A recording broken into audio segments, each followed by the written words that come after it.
सबसे प्यारी है, माँ तू जग में न्यारी है। माँ तू सबसे प्यारी है, माँ तू जग में न्यारी है। अपने आंचल में रखना, अपने आंचल में रखना, हमें वरदानों से भरना। माँ तू सबसे प्यारी है, माँ तू जग में न्यारी है। माँ तू सबसे प्यारी है, माँ तू जग में न्यारी है। पिता, पुत्र और पवित्र आत्मा के नाम पर आमीन। आप सबों को जय यीशु। आज से 2-3 क्लास हम लोग ऐसे ऐसे इतिहास में लिखे हुए अनेकों रोसरी प्रार्थना के द्वारा प्राप्त किए हुए अनेकों आशीषों के विषय में, इतिहास में, या ऐसा बोला हुआ कोई विटनेस नहीं, इतिहास में लिखा हुआ बातें हैं। रोसरी प्रार्थना जपा इसके द्वारा जो हुआ,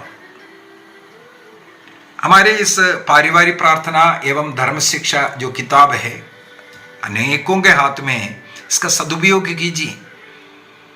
इसके अंदर लिखा हुआ कोई भी बात, गलत बात, झूठी बात नहीं है। जो कैथोलिक कलीसिया सिखाते हैं वे आए हैं, और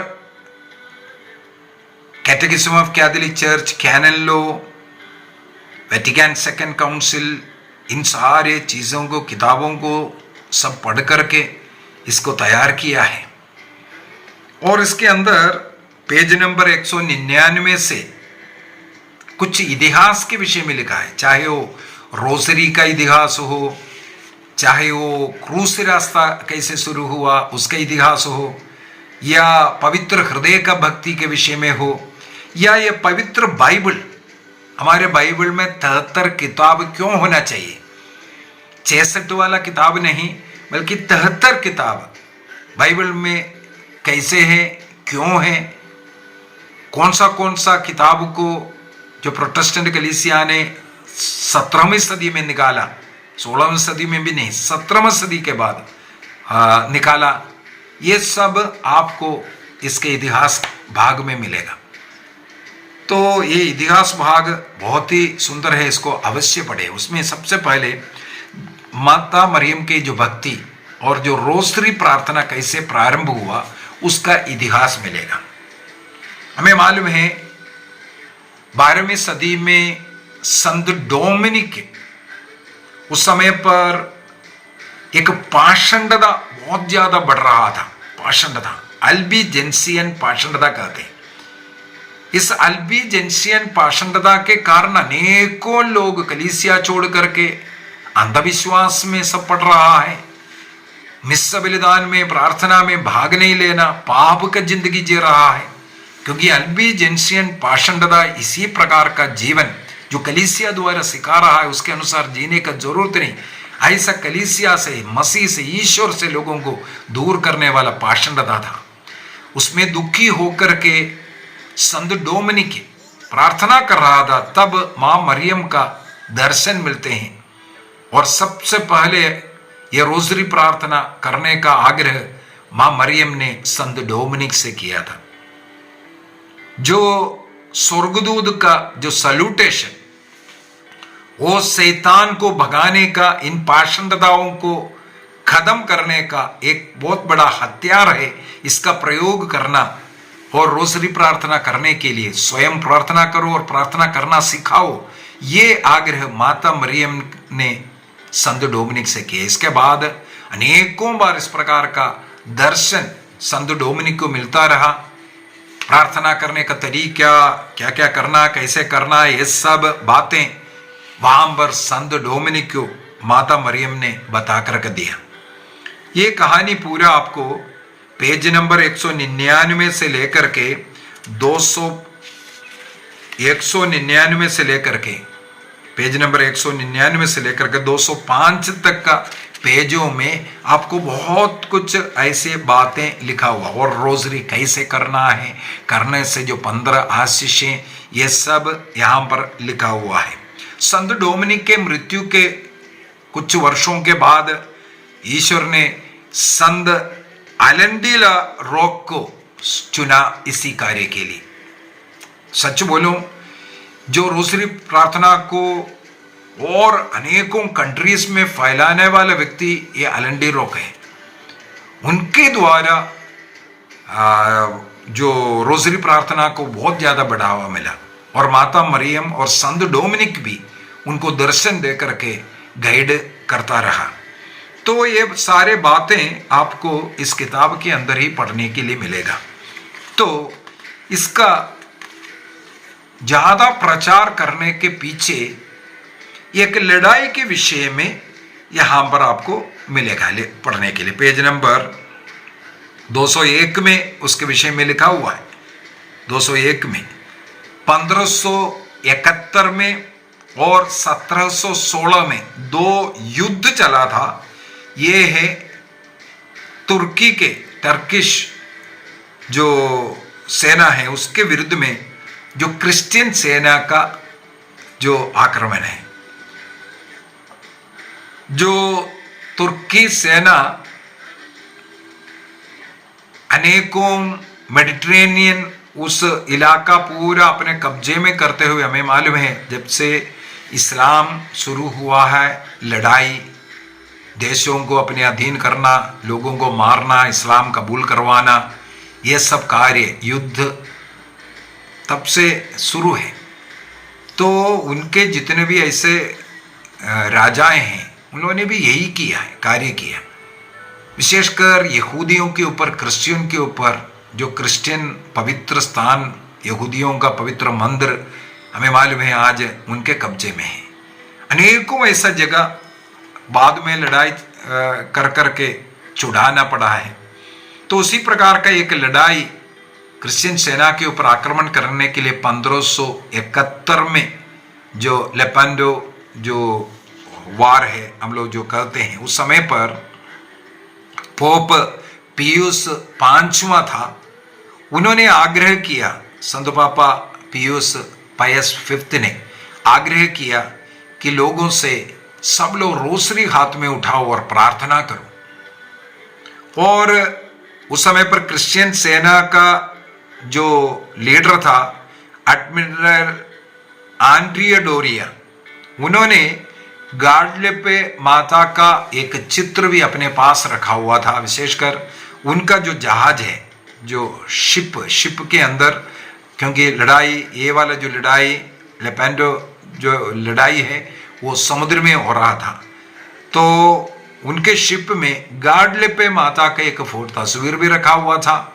और जितने भी लड़ाई लड़ने वाला सैनिक लड़ाई के युद्ध के पहले रोजरी जपना, और संत पापा पियूस 5वें के द्वारा सारे संसार के विश्वासियों से आग्रह किया, इस युद्ध में सफलता के लिए आप लोग रोसरी उठाइए।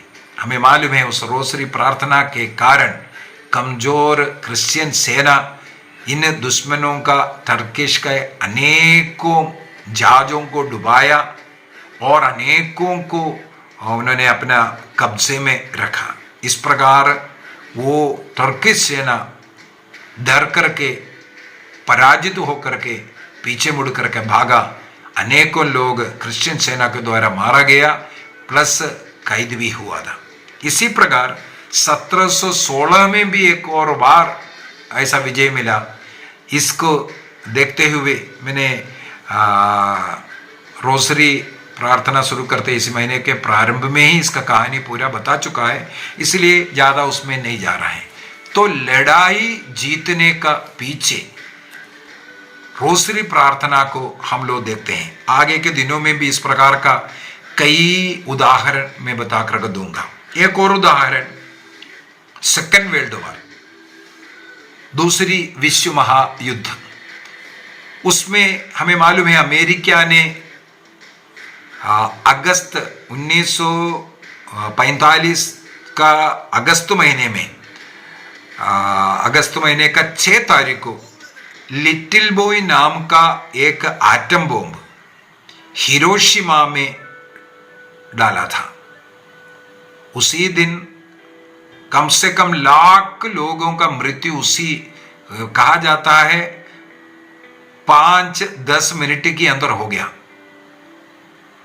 और उसके आसपास के कई किलोमीटर क्षेत्र तक कांप उठा। और आज भी 1945 में बॉम्ब डाला है, आज भी जो बच्चे जन्म लेते हैं उनमें इसका इफेक्ट है। आज भी कई किलोमीटर तक के क्षेत्र में, क्योंकि उसका ये जो एटम बॉम्ब का रेडिएशन इतना भयानक था। लेकिन वहां पर उसी हिरोशिमा में जहां पर यह बॉम्ब डाला गया उसके पास में एक चर्च में बैठ करके एक जेस्यूट फादर हुबर्ट और अन्य 7 लोग, कुल मिलाकर के 8 लोग सेकेंड वर्ल्ड वॉर के इस युद्ध समाप्त होने के लिए मध्यस्थ प्रार्थना करते हुए वे लोग प्रार्थना कर रहा था। जर्मन लोग हैं, जापान उस समय पर जर्मन दोनों दोस्त था, इसी वजह से जर्मन लोगों को जापान में प्रभु का सेवा करने का जो अवसर था। तो यहां पर क्योंकि लड़ाई का समय है, पुरोहित लोग अपने आश्रम में बैठ करके ही प्रार्थना कर रहा है। तो फादर हुबर्ट और अन्य 7 लोग रोसरी जपते हुए उसी जगह पर, उस जहां पर लिटिल बॉय नाम के एटम बॉम्ब गिरा था, लाखों लोगों का मृत्यु हुआ और लाखों लोग जल गया और हमेशा के लिए अपाइस हो रहा है। तो ऐसा जो घटना हुआ वहां पर था। लेकिन चमत्कार यह है, फादर हुबर्ट और अन्य 7 लोगों को कुछ भी नहीं हुआ। और मुझे ये पढ़ने के लिए मिला, आप भी सर्च कर सकते हैं गूगल में, 200 से ज्यादा बार साइंटिफिक जांच इनके शरीर में किया गया। 200 से ज्यादा बार साइंटिफिक जांच किया। इन लोगों पर क्या असर पड़ा होगा, क्यों इन लोगों ने जला नहीं, क्यों नहीं मरा है। लेकिन इस साइंटिफिक जांच के अंदर कोई भी असर इनके शरीर में पढ़ाए करके नहीं प्रूफ हो पाया। रोसरी पकड़ करके प्रार्थना करने वाले इन 8 लोग, हमें मालूम है माता मरियम की स्तुति विनती के अंदर हम लोग प्रार्थना करते हैं दाऊद का गढ़ कर करके। जिस प्रकार इस्राएली लोगों के लिए वो गढ़, दाऊद का गढ़ सुरक्षा देता था, उसी प्रकार रोजरी का सुरक्षा इन पुरोहितों को वहां पर मिला, इसलिए वो जिंदा हुआ। हमें मालूम है जब जल प्रलय के समय पर नूह और उसके परिवार के 8 जन उस पोत के द्वारा बच गया था, इसलिए नूह का पोत भी माता मरियम को बुलाते हैं। इनके शरण में जो आते हैं इस प्रकार के विपत्तियों से बच जाता है। ये एक सच्चा उदाहरण, इतिहास में लिखा हुआ उदाहरण है। फादर हुबर्ट और अन्य 7 लोगों को हिरोशिमा के उस एटम बॉम्ब से कोई नुकसान नहीं हुआ है। एक और गवाही मुझे पढ़ने के लिए मिला है, जब ब्रिटिश सोल्जर्स अफगानिस्तान में, हमें मालूम है इस्लामिक स्टेट का जो आतंकवादी गतिविधि हुआ, तो अमेरिका और अन्य कई देश जो है अफगानिस्तान को बचाने के लिए वहां पहुंचा था, इस्लामिक आतंकवादियों से बचाने के लिए। तो उस समय की बात है, शाम के समय पर ब्रिटिश सोल्जरों का ये लोग जो जांच करने के लिए ऐसा राउंड लगाते रहते हैं, इस प्रकार के ड्यूटी में जाने वाले एक दल, उसमें एक सिपाही, उनका नाम है ग्लेन कोक्टन। यह सबसे पहले आगे चलने वाला व्यक्ति था उस टीम का। जब इन लोग चल रहा था, ये अपने हाथ में रोजरी लेकर के रोजरी प्रार्थना करते हैं, क्योंकि खतरनाक जगह, उनको अफगानिस्तान के उस जगह सब लोगों को उतना मालूम नहीं है। ये इस्लामिक तीव्रवादी उग्रवादी लोगों ने कहाँ कहाँ माइंस रखा, लैंड माइंस रखा, ये सब मालूम नहीं है। इसी कारण अपने हाथ में रोजरी लेते हुए, रोजरी प्रार्थना करते हुए अपना ड्यूटी में चल रहा था। चलते चलते इनके हाथ से रोजरी नीचे गिर गया।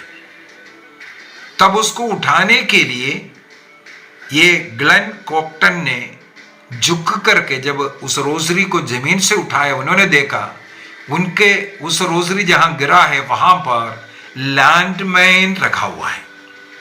यदि उन लोग आगे बढ़ करके उसके ऊपर पैर लगा दिया होते, लैंडमाइन फटना था और ये टीम पूरा खत्म हो जाना था।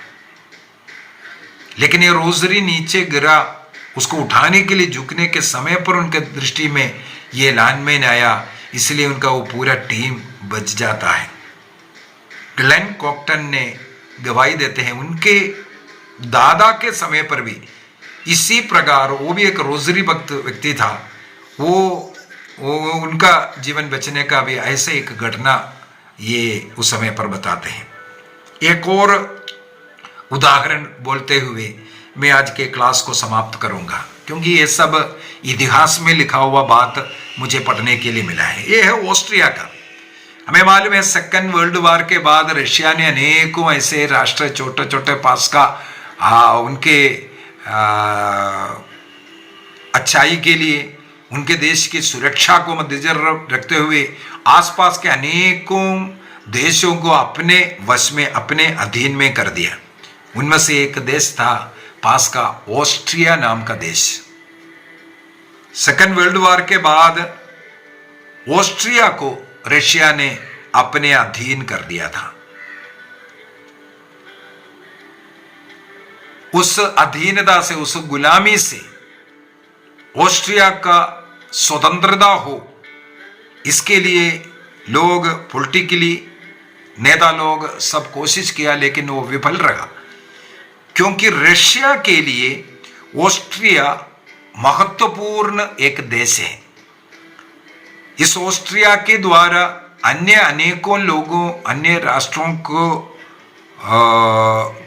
जो रुकाने के लिए, उनके ऊपर आक्रमण के लिए, ऐसा पॉलिटिकली देखेगा तो ये ऑस्ट्रिया रशिया के साथ होना उनके लिए अच्छा है।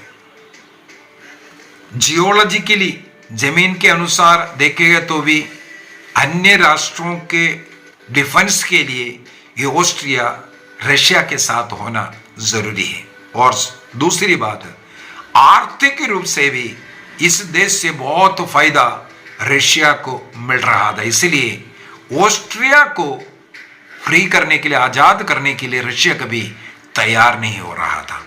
उस समय पर एक फ्रांसिस्कन पुरोहित जिनका नाम है फादर पेट्रुस, फादर पेट्रुस एक फ्रांसिस्कन फादर, जैसे मैंने पहले कहा 1571 में लेपांडो में टर्किश आर्मी के ऊपर विजय प्राप्त किया रोसरी भक्ति के द्वारा। पियूस फिफ्थ ने आग्रह किया, उसके अनुसार जब रोसरी उठाया, रोसरी प्रार्थना किया, चमत्कारी रूप से इस विजय प्राप्त हुआ।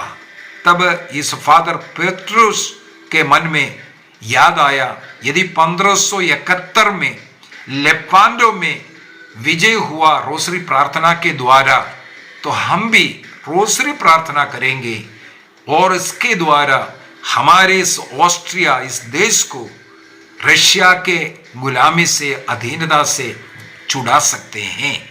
ये इनके मन में विश्वास आया और रोसरी क्रूसेड शुरू करने का निर्णय किया। उन्होंने ये लोगों को सिखाना शुरू किया और करीब 70,000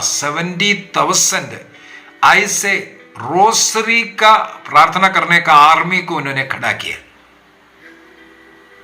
गोली चलाने वाला फौजी लोग नहीं, रोसरी प्रार्थना करने वाला, रोसरी ऊपर उठा करके जो प्रार्थना करने के लिए तैयार है, ऐसे 70,000 का एक ग्रुप को उन्होंने खड़ा किया। और वे लोग